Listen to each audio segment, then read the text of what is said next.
मन की बात कार्यक्रम।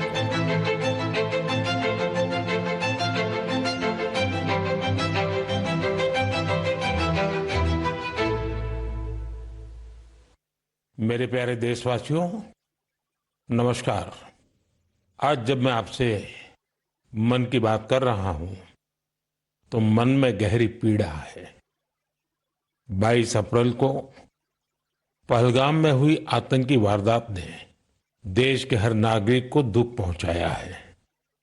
पीड़ित परिवारों के प्रति हर भारतीय के मन में गहरी संवेदना है।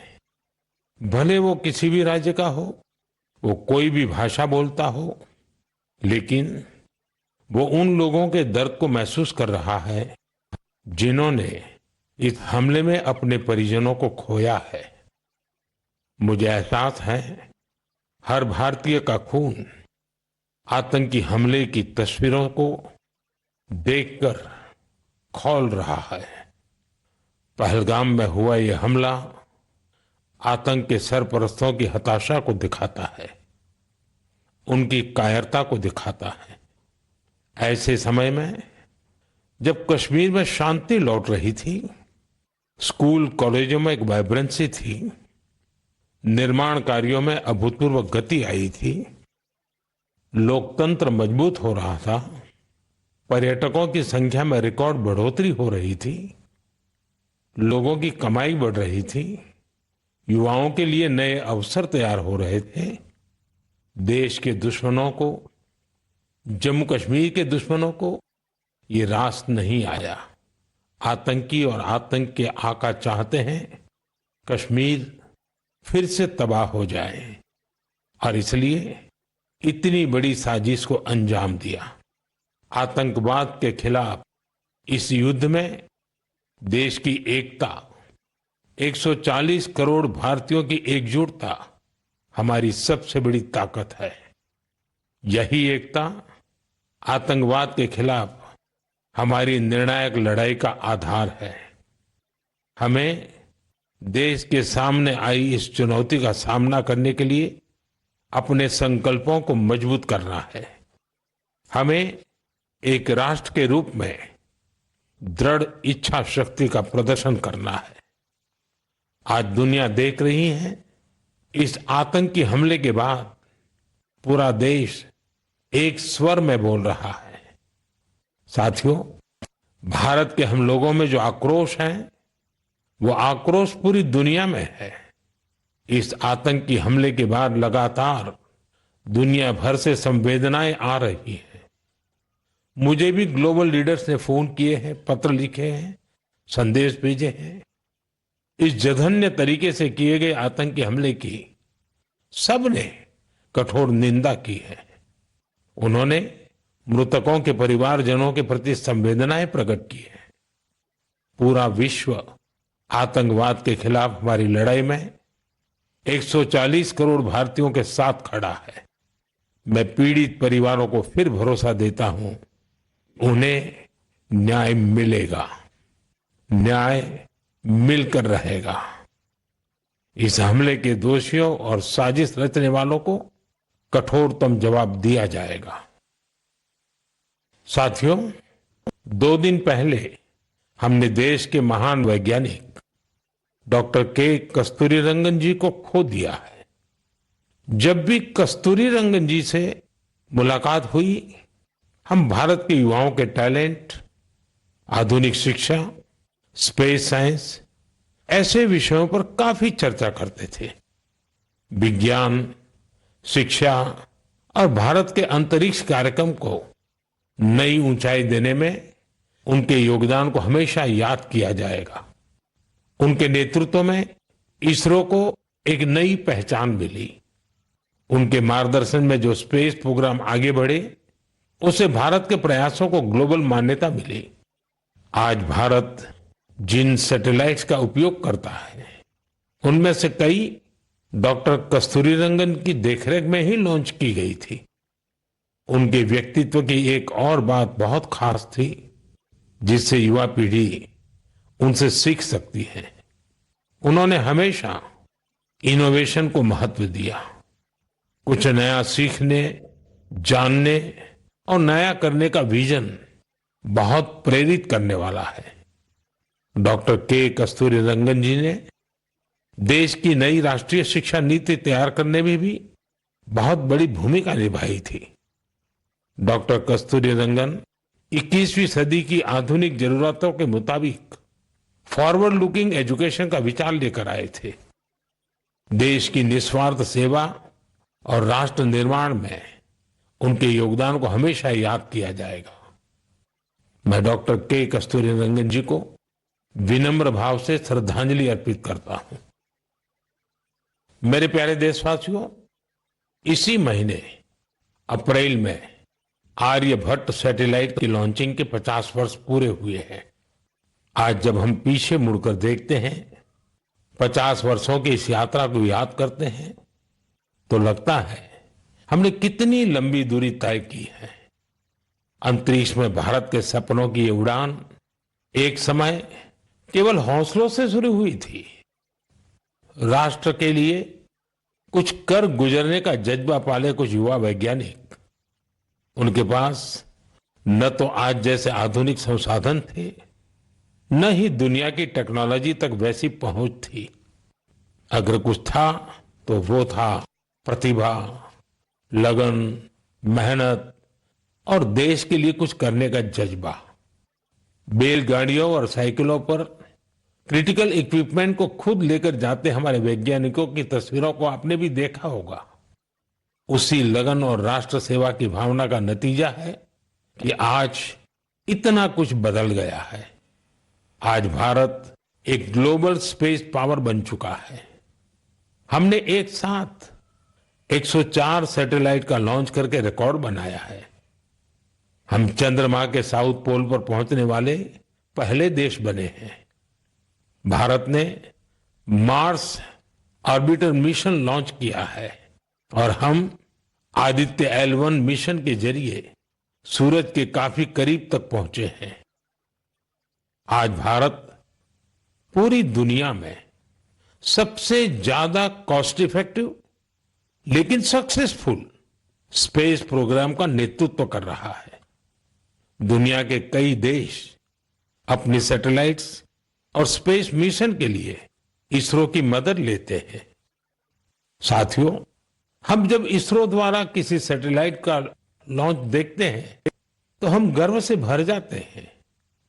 ऐसी ही अनुभूति मुझे तब हुई जब मैं 2014 में PSLV C-23 की लॉन्चिंग का साक्षी बना था। 2019 में चंद्रयान-2 की लैंडिंग के दौरान भी मैं बेंगलुरु के इसरो सेंटर में मौजूद था। उस समय चंद्रयान को वो अपेक्षित सफलता नहीं मिली थी। तब वैज्ञानिकों के लिए वो बहुत मुश्किल घड़ी थी, लेकिन मैं अपनी आंखों से वैज्ञानिकों के धैर्य और कुछ कर गुजरने का जज्बा भी देख रहा था।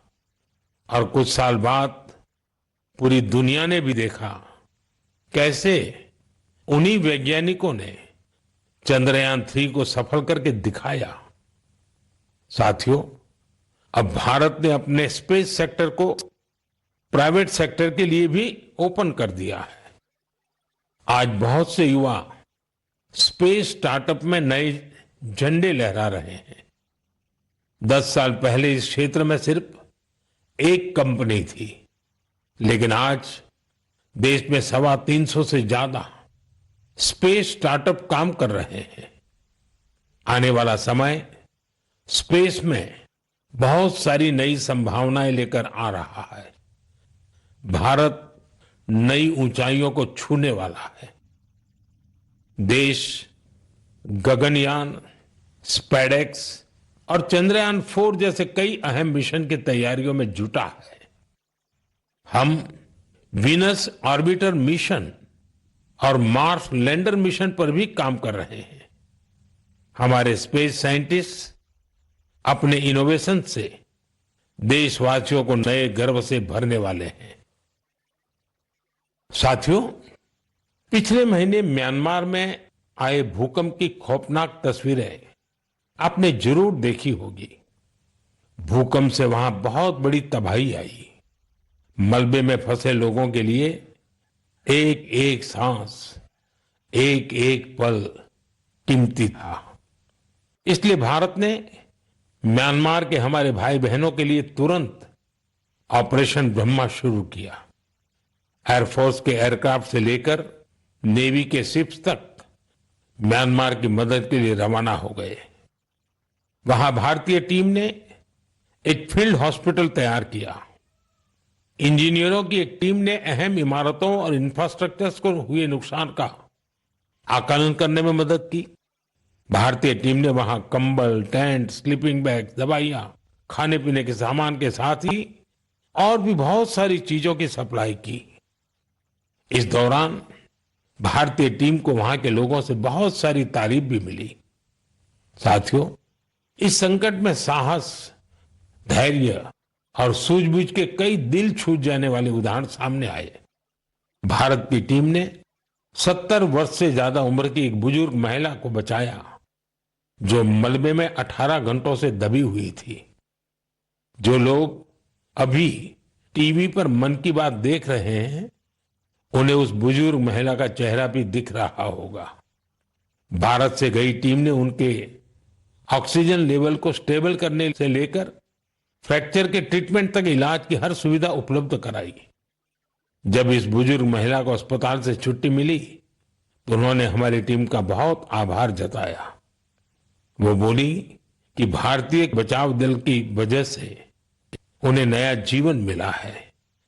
बहुत से लोगों ने हमारी टीम को बताया कि उनकी वजह से वो अपने दोस्तों और रिश्तेदारों को ढूंढ पाए।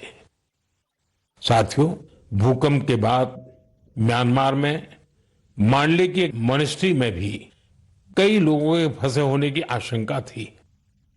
हमारे साथियों ने यहां भी राहत और बचाव अभियान चलाया। इसकी वजह से उन्हें बौद्ध भिक्षुओं का ढेर सारा आशीर्वाद मिला। हमें ऑपरेशन ब्रह्मा में हिस्सा लेने वाले सभी लोगों पर बहुत गर्व है। हमारी परंपरा है, हमारे संस्कार है, वसुधैव कुटुंबकम की भावना। पूरी दुनिया एक परिवार है।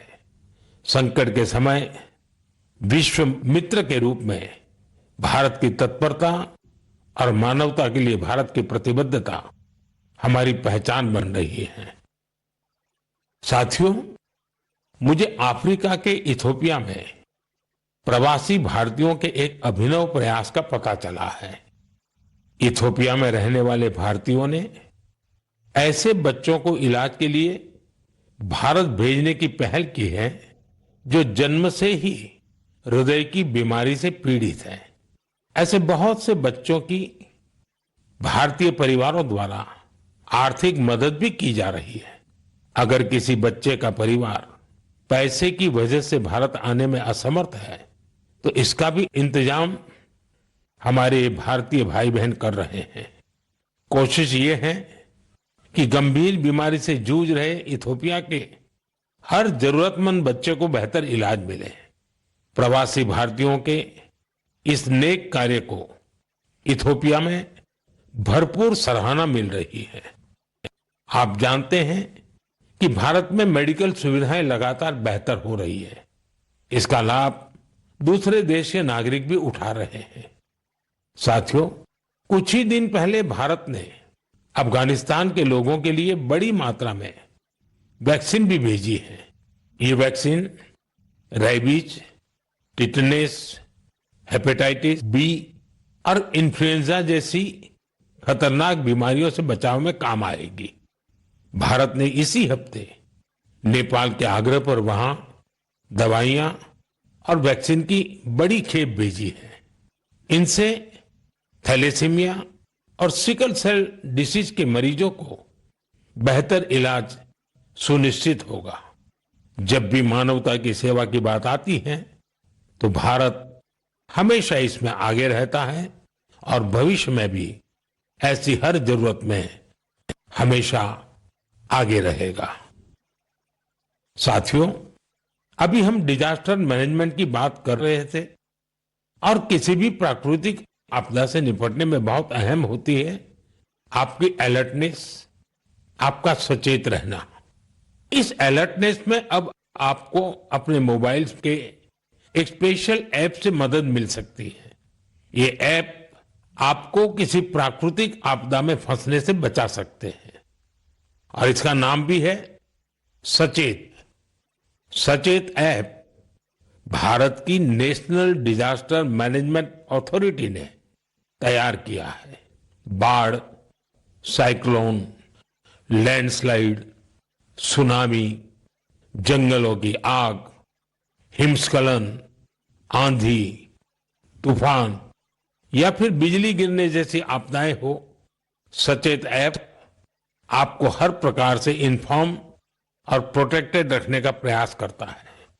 इस ऐप के माध्यम से आप मौसम विभाग से जुड़े अपडेट्स प्राप्त कर सकते हैं।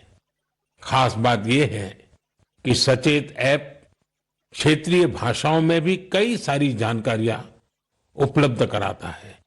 इस ऐप का आप भी फायदा उठाएं और अपने अनुभव हमसे जरूर साझा करें। मेरे प्यारे देशवासियों, आज हम पूरी दुनिया में भारत के टैलेंट की तारीफ होते देखते हैं। भारत के युवाओं ने भारत के प्रति दुनिया का नजरिया बदल दिया है और किसी भी देश के युवा की रुचि किस तरफ है, किधर है, उससे पता चलता है कि देश का भविष्य कैसा होगा। आज भारत का युवा साइंस, टेक्नोलॉजी और इनोवेशन की ओर बढ़ रहा है। ऐसे इलाके जिनकी पहचान पहले पिछड़ेपन और दूसरे कारणों से होती थी, वहां भी युवाओं ने ऐसे उदाहरण प्रस्तुत किए हैं जो हमें नया विश्वास देते हैं। छत्तीसगढ़ के दंतेवाड़ा का विज्ञान केंद्र आजकल सबका ध्यान खींच रहा है। कुछ समय पहले तक दंतेवाड़ा का नाम केवल हिंसा और अशांति के लिए जाना जाता था, लेकिन अब वहां एक साइंस सेंटर बच्चों और उनके माता पिता के लिए उम्मीद की नई किरण बन गया है। इस साइंस सेंटर में जाना बच्चों को खूब पसंद आ रहा है। वे अब नई नई मशीनें बनाने से लेकर टेक्नोलॉजी का उपयोग करके नए प्रोडक्ट्स बनाना सीख रहे हैं। उन्हें 3D प्रिंटर्स और रोबोटिक कारों के साथ ही दूसरी इनोवेटिव चीजों के बारे में जानने का मौका मिला है। अभी कुछ समय पहले मैंने गुजरात साइंस सिटी में भी साइंस गैलरीज का उद्घाटन किया था। इन गैलरीज से ये झलक मिलती है कि आधुनिक विज्ञान का पोटेंशियल क्या है, विज्ञान हमारे लिए कितना कुछ कर सकता है। मुझे जानकारी मिली है कि इन गैलरीज को लेकर वहां बच्चों में बहुत उत्साह है। साइंस और इनोवेशन के प्रति ये बढ़ता आकर्षण जरूर भारत को नई ऊंचाई पर ले जाएगा। मेरे प्यारे देशवासियों, हमारे देश की सबसे बड़ी ताकत हमारे 140 करोड़ नागरिक हैं। उनका सामर्थ्य है, उनकी इच्छा शक्ति है। और जब करोड़ों लोग एक साथ किसी अभियान से जुड़ जाते हैं तो उसका प्रभाव बहुत बड़ा होता है। इसका एक उदाहरण है एक पेड़ मां के नाम। ये अभियान उस मां के नाम है जिसने हमें जन्म दिया, और ये उस धरती मां के लिए भी है जो हमें अपनी गोद में धारण किए रहती है। साथियों, 5 जून को विश्व पर्यावरण दिवस पर इस अभियान के 1 साल पूरे हो रहे हैं। इस 1 साल में इस अभियान के तहत देश भर में मां के नाम पर 140 करोड़ से ज्यादा पेड़ लगाए गए हैं। भारत की इस पहल को देखते हुए देश के बाहर भी लोगों ने अपनी मां के नाम पर पेड़ लगाए हैं। आप भी इस अभियान का हिस्सा बने ताकि 1 साल पूरा होने पर अपनी भागीदारी पर आप गर्व कर सकें। साथियों, पेड़ों से शीतलता मिलती है, पेड़ों की छांव में गर्मी से राहत मिलती है, ये हम सब जानते हैं। लेकिन बीते दिनों मैंने इसी से जुड़ी एक और ऐसी खबर देखी जिसने मेरा ध्यान खींचा। गुजरात के अहमदाबाद शहर में पिछले कुछ वर्षों में 70 लाख से ज्यादा पेड़ लगाए गए हैं। इन पेड़ों ने अहमदाबाद में ग्रीन एरिया काफी बढ़ा दिया है। इसके साथ साथ साबरमती नदी पर रिवरफ्रंट बनने से और कांकरिया झील जैसे कुछ झीलों के पुनर्निर्माण से यहां वाटर बॉडीज की संख्या भी बढ़ गई है। अब न्यूज रिपोर्ट्स कहती हैं कि बीते कुछ वर्षों में अहमदाबाद ग्लोबल वार्मिंग से लड़ाई लड़ने वाला प्रमुख शहरों में से एक हो गया है। इस बदलाव को, वातावरण में आई शीतलता को वहां के लोग भी महसूस कर रहे हैं। अहमदाबाद में लगे पेड़ वहां नई खुशहाली लाने की वजह बन रहे हैं। मेरा आप सबसे फिर आग्रह है कि धरती की सेहत ठीक रखने के लिए, क्लाइमेट चेंज की चुनौतियों से निपटने के लिए और अपने बच्चों का भविष्य सुरक्षित करने के लिए पेड़ जरूर लगाएं। एक पेड़ मां के नाम। साथियों, एक बड़ी पुरानी कहावत है, जहां चाह वहां राह। जब हम कुछ नया करने की ठान लेते हैं तो मंजिल भी जरूर मिलती है। आपने पहाड़ों में उगने वाले सेब तो खूब खाए होंगे, लेकिन अगर मैं पूछूं कि क्या आपने कर्नाटका के सेब का स्वाद चाखा है, तो आप हैरान हो जाएंगे। आमतौर पर हम समझते हैं कि सेब की पैदावार पहाड़ों में ही होती है, लेकिन कर्नाटका के बागलकोट में रहने वाले श्री शैल तेली जी ने मैदानों में सेब उगा दिया है। उनके कुलाली गांव में 35 डिग्री से ज्यादा तापमान में भी सेब के पेड़ फल देने लगे। दरअसल श्रीशैल तेली को खेती का शौक था, तो उन्होंने सेब की खेती को भी आजमाने की कोशिश की और उन्हें इसमें सफलता भी मिल गई। आज उनके लगाए सेब के पेड़ों पर काफी मात्रा में सेब उगते हैं, जिसे बेचने से उन्हें अच्छी कमाई भी हो रही है। साथियों, अब जब सेबों की चर्चा हो रही है तो आपने किन्नौरी सेब का नाम जरूर सुना होगा। सेब के लिए मशहूर किन्नौर में केसर का उत्पादन होने लगा है। आमतौर पर हिमाचल में केसर की खेती कम ही होती थी, लेकिन अब किन्नौर की खूबसूरत सांगला घाटी में भी केसर की खेती होने लगी। ऐसा ही एक उदाहरण केरला के वायनाड का है। यहां भी केसर उगाने में सफलता मिली और वायनाड में ये केसर किसी खेत या मिट्टी में नहीं, बल्कि एरोपोनिक्स टेक्निक से उगाए जा रहे हैं। कुछ ऐसा ही हैरत भरा काम लीची की पैदावार के साथ हुआ है। हम तो सुनते आ रहे थे कि लीची बिहार, पश्चिम बंगाल या झारखंड में उगती है, लेकिन अब लीची का उत्पादन दक्षिण भारत और राजस्थान में भी हो रहा है। तमिलनाडु के थिरुविरा अरासू कॉफी की खेती करते थे। कोडई कनाल में उन्होंने लीची के पेड़ लगाए और उनकी 7 साल की मेहनत के बाद अब उन पेड़ों पर फल आने लगे। लीची उगाने में मिली सफलता ने आसपास के दूसरे किसानों को भी प्रेरित किया है। राजस्थान में जितेंद्र सिंह राणावत को लीची उगाने में सफलता मिली है। ये सभी उदाहरण बहुत प्रेरित करने वाले हैं। अगर हम कुछ नया करने का इरादा कर ले और मुश्किलों के बावजूद डटे रहें, तो असंभव को भी संभव किया जा सकता है। मेरे प्यारे देशवासियों, आज अप्रैल का आखिरी रविवार है। कुछ ही दिनों में मई का महीना शुरू हो रहा है। मैं आपको आज से करीब 108 साल पहले लेकर चलता हूं। साल 1917। अप्रैल और मई के यही 2 महीने देश में आजादी की एक अनोखी लड़ाई लड़ी जा रही थी। अंग्रेजों के अत्याचार उफान पर थे। गरीबों, वंचितों और किसानों का शोषण अमानवीय स्तर को भी पार कर चुका था। बिहार की उपजाऊ धरती पर ये अंग्रेज किसानों को नील की खेती के लिए मजबूर कर रहे थे। नील की खेती से किसानों के खेत बंजर हो रहे थे, लेकिन अंग्रेजी हुकूमत को इससे कोई मतलब नहीं था। ऐसे हालात में 1917 में गांधी जी बिहार के चंपारण पहुंचे हैं। किसानों ने गांधी जी को बताया, हमारी जमीन मर रही है, खाने के लिए अनाज नहीं मिल रहा है। लाखों किसानों की उस पीड़ा से गांधी जी के मन में एक संकल्प उठा।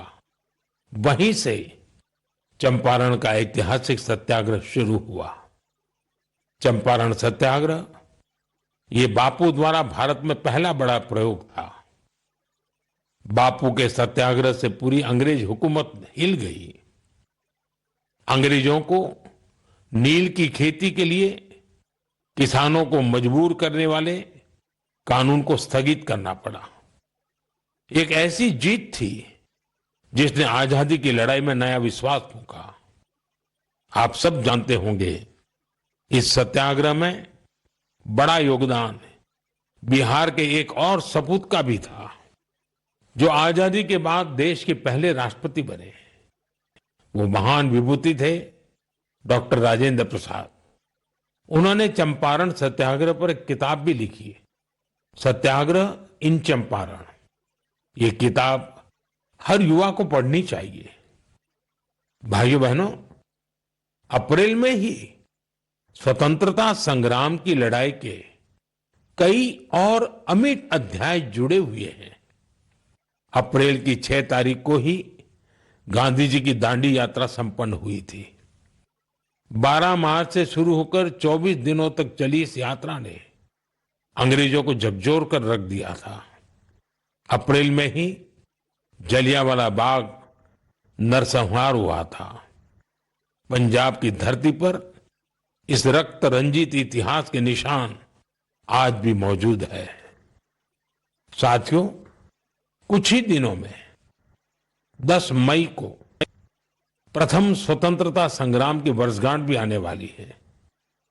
आजादी की उस पहली लड़ाई में जो चिंगारी उठी थी, वो आगे चलकर लाखों सेनानियों के लिए मशाल बन गई। अभी 26 अप्रैल को हमने 1857 की क्रांति के महान नायक बाबू वीर कुंवर सिंह जी की पुण्यतिथि भी मनाई है। बिहार के इन महान सेनानी से पूरे देश को प्रेरणा मिलती है। हमें ऐसे ही लाखों स्वतंत्रता सेनानियों की अमर प्रेरणाओं को जीवित रखना है। हमें उनसे जो ऊर्जा मिलती है, वो अमृतकाल के हमारे संकल्पों को नई मजबूती देती है। साथियों, मन की बात की इस लंबी यात्रा में आपने इस कार्यक्रम के साथ एक आत्मीय रिश्ता बना लिया है। देशवासी जो उपलब्धियां दूसरों से साझा करना चाहते हैं, उसे मन की बात के माध्यम से लोगों तक पहुंचाते हैं। अगले महीने हम फिर मिलकर देश की विविधताओं, गौरवशाली परंपराओं और नई उपलब्धियों की बात करेंगे। तो पीएम के